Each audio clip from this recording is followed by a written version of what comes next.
Hey, I'm Mike Beckerell, and today we're going to take a look at a couple really useful Barney Kessel 2/5 lines. Let's take a look.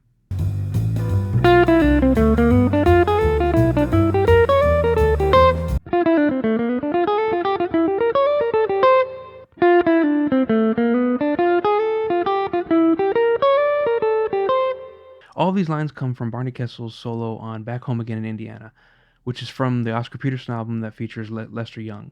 I had previously done a lesson on the intro that Barney Kessel plays on this tune, and I recommend checking that out as well.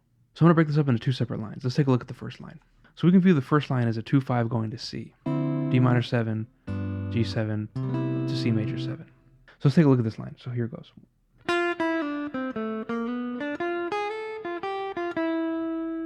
So we start on beat 2, and we start on F, which is the third of the D minor 7 chord. And from F we go down to C. And then we go down to A, and then A sharp, and that leads us right to B. So we start on beat 2, 1, 2 and 3 and 4 and 1. And when we hit beat 1, we hit the B natural of the G7 chord.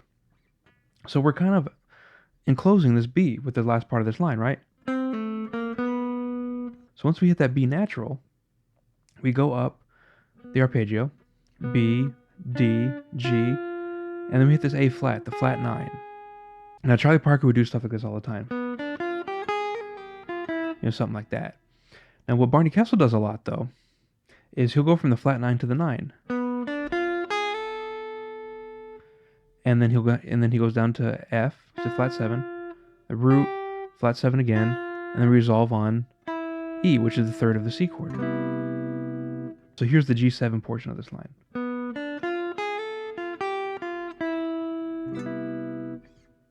Here's the whole line together.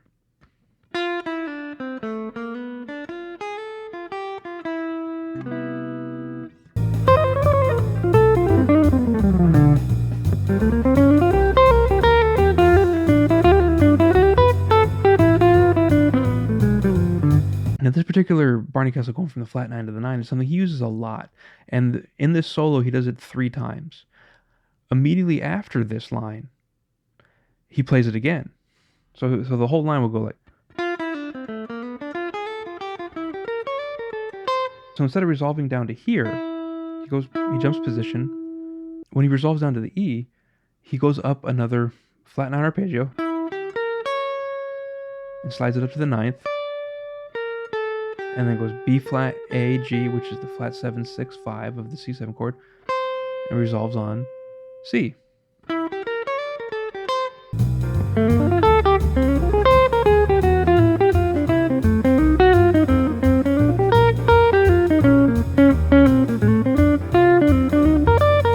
Now this second 2/5 line is another kind of bebop cliche you'll hear a lot.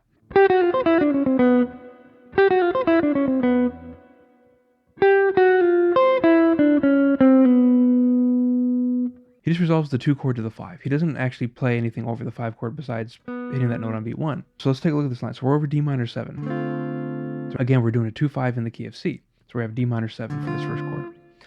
And we start on G, which is the 11, or the 4. And we walk down chromatically to the flat 3rd. So G, G flat, F.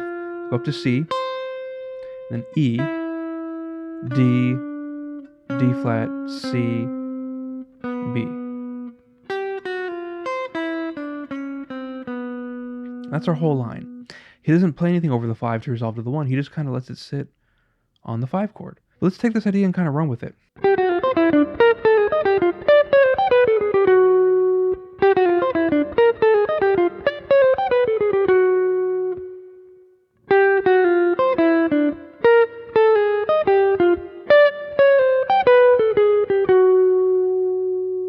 Let's take this idea over the 2, and let's make it fit the whole 2/5. So what we're going to do is we're going to take the same line and move it up a minor 3rd for the 5 chord. When we do that, we end up in altered territory. And this is something you can do with your 2/5s a lot. You can play an idea over the 2 and go up a minor 3rd, and it'll fit the 5 chord pretty well. It might not be a perfect fit all the time, but it'll work. So we're going to take the idea, and we're just going to play it onto there. Onto the D. And we're moving a minor 3rd, so we're on the 11th fret now. We're starting. And so we're playing B flat, A flat, E flat, G, F. And as it relates to G7 chord, we have our sharp 9, 9, flat 9, sharp 5, root, flat 7. So it perfectly fits. Now this time we're going to move it up again a major third. And this will fit the 1 chord. So we do this right here on starting on the 15th fret. We have D, D flat, C, G, B, A, which is the 2nd, walking down to the root, 5th, 7th, and the 6th. So this fits perfectly over a 2-5 in the key of C. And then we can walk down, as we finish the line the way it was originally finished, over the C chord, and we walk down to the F sharp, which is our sharp 11. So it gives us some nice color.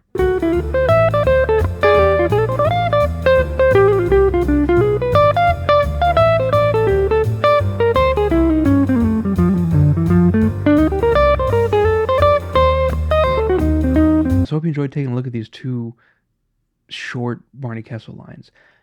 They offer us a lot of good vocabulary to add into our playing.